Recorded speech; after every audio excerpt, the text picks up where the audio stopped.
Dutt township में सूने मकान का ताला तोड़कर जेवर और 80,000 नकदी चुराने वाले 5 नकबगंज गिरफ्तार। गोर बाजार थाना अंतर्गत तिलहरी दत्त टाउनशिप में हेमंत कुमार के सूने मकान का ताला तोड़कर मकान में रखी 400 ग्राम वजनी चांदी की मूर्ति, चांदी के जेवर और 80,000 रुपये नकदी चुराने वाले 5 नकबगंज श्री ठाकुर सूरज, राहुल, शिवम, सोनी और नवीन को सघन पतासाजी करते हुए भोपाल से गिरफ्तार किया गया है, जिनके कब्जे से नकदी 62,000 रुपये, चांदी की मूर्ति और चांदी के जेवर बरामद किए गए हैं।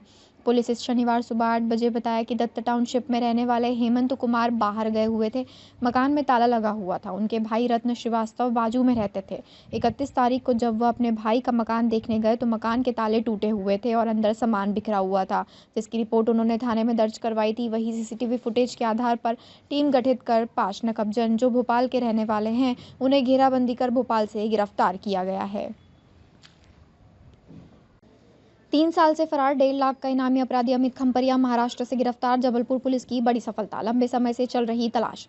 जबलपुर पुलिस को एक बड़ी सफलता हासिल हुई है। जबलपुर में लगभग 3 वर्षों से फरार चल रहा 1.5 लाख रुपए का इनामी और शातिर अपराधी अमित खम्परिया आखिरकार पुलिस की पकड़ में आ गया।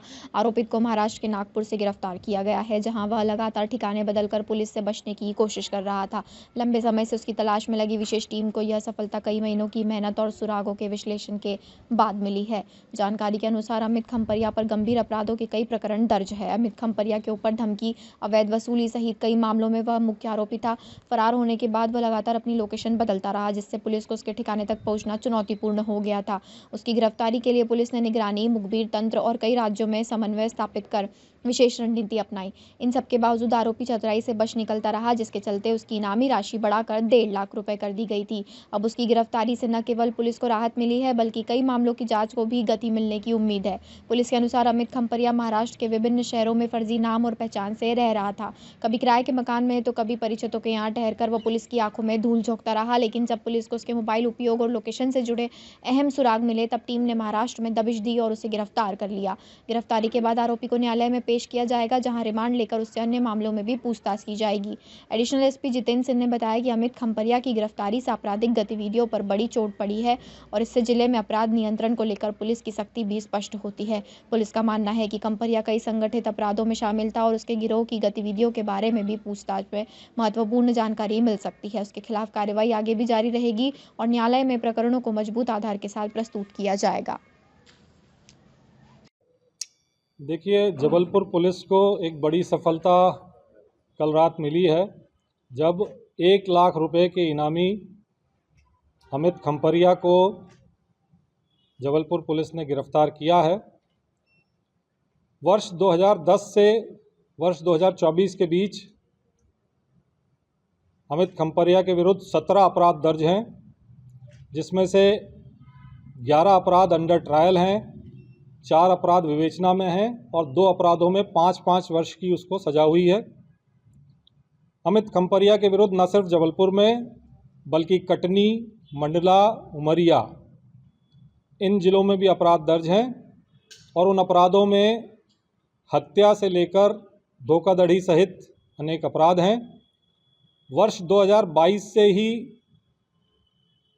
अमित खम्परिया फरार चल रहा था, जिसके ऊपर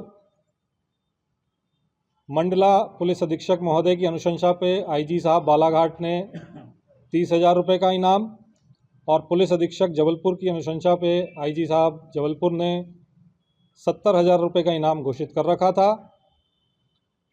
पुलिस अधीक्षक जबलपुर ने एक विशेष जांच दल भी जो है इसमें गठित किया था 1 अगस्त को, और उस विशेष जांच दल को ये सफलता मिली है, जबकि अमित खम्परिया को नागपुर से हिरासत में लिया गया, जबलपुर लाया गया। पूछताछ में उसने अपना जुर्म स्वीकार किया और कल रात इसको गिरफ्तार किया गया। ये कहाँ जा रहा था? ये क्या नागपुर में क्या? देखिए, ये अपनी फरारी अलग अलग जगहों पे काट रहा था। चूँकि अभी गिरफ्तार करके माननीय न्यायालय के समक्ष इसको पेश किया जाना है, इसकी पुलिस रिमांड ली जाएगी, उसमें गहराई से गंभीरता से पूछताछ की जाएगी।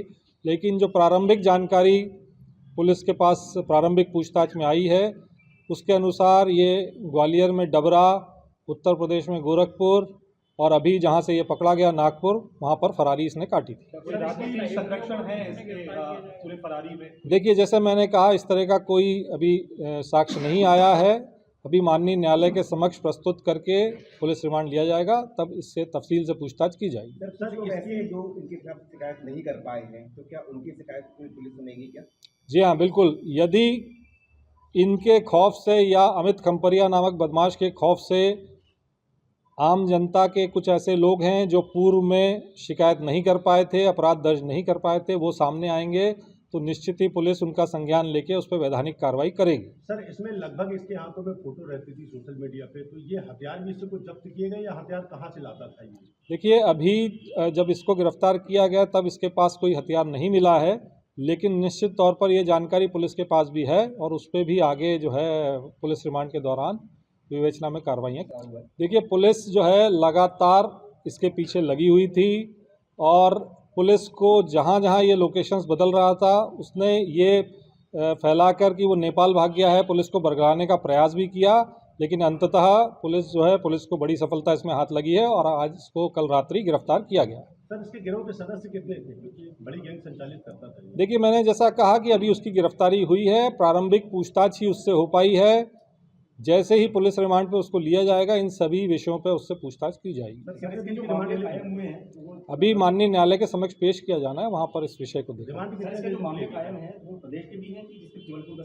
देखिए, मैंने जैसे पहले बताया कि जबलपुर के अतिरिक्त कटनी, उमरिया और मंडला, इन 3 जिलों के भी अपराध उस पर दर्ज हैं। सर रिमांड कितने दिन की ले रही पुलिस? देखिए, ये विषय जो है माननीय न्यायालय के